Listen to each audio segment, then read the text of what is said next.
আমি যদি কোম্পানী এটাক পইচা ধাৰলৈ দিওঁ আৰু সেই কোম্পানীটোৱে আমাক মন্থলি ইণ্টাৰেষ্ট দি থাকে, হয়, একেবাৰে ঠিকেই শুনিছে, ইয়াকে কয় কৰ্পৰেট বণ্ড, য'ত আপুনি আপোনাৰ ইনভেষ্টমেণ্ট কৰা এমাউণ্টৰ ওপৰত এৰাউণ্ড 7 to 12% ইণ্টাৰেষ্ট পাব পাৰে।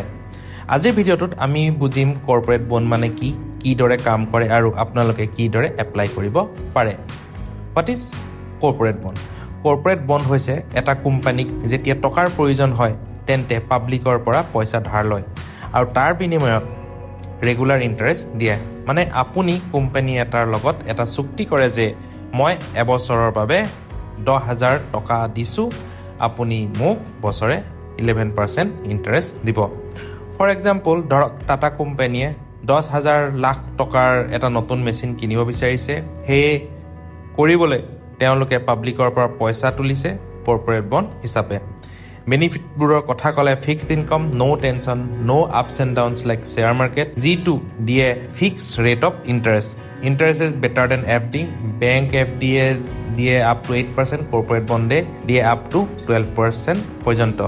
ল' risk for good rated companies. Top rated কোম্পানীৰ বণ্ডে অনেক ছেফ।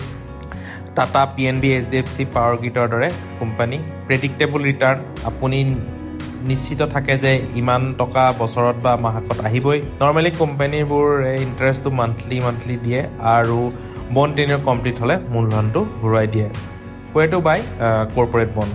অনলাইন প্লেটফৰ্ম আছে, উইণ্ড এপ, এইটো জিৰ'দা বেক বণ্ড কিনা এপ হয় আৰু আজিলৈকে এই প্লেটফৰ্মত থকা এটাও বণ্ড মাৰ খোৱা নাই, মানে পইচা নিদিয়াকৈ থকা নাই। ময়ো এই এপৰ পৰাই বণ্ড কিনো।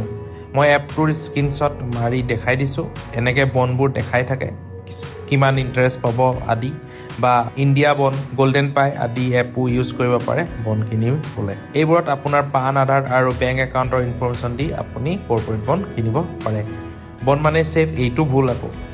কেইটাবোৰ ল' ৰেটেড কোম্পানীয়ে বণ্ড ইছ্যু কৰে য'ত ডিফল্ট হোৱাৰ চান্স থাকে, সেই হ'লেই আপোনাৰ মূলধন যাব পাৰে। সেইবাবে ট্ৰাষ্টেড কোম্পানীৰ বণ্ড কিনাটো বা বিনিয়োগ কৰাটো উচিত।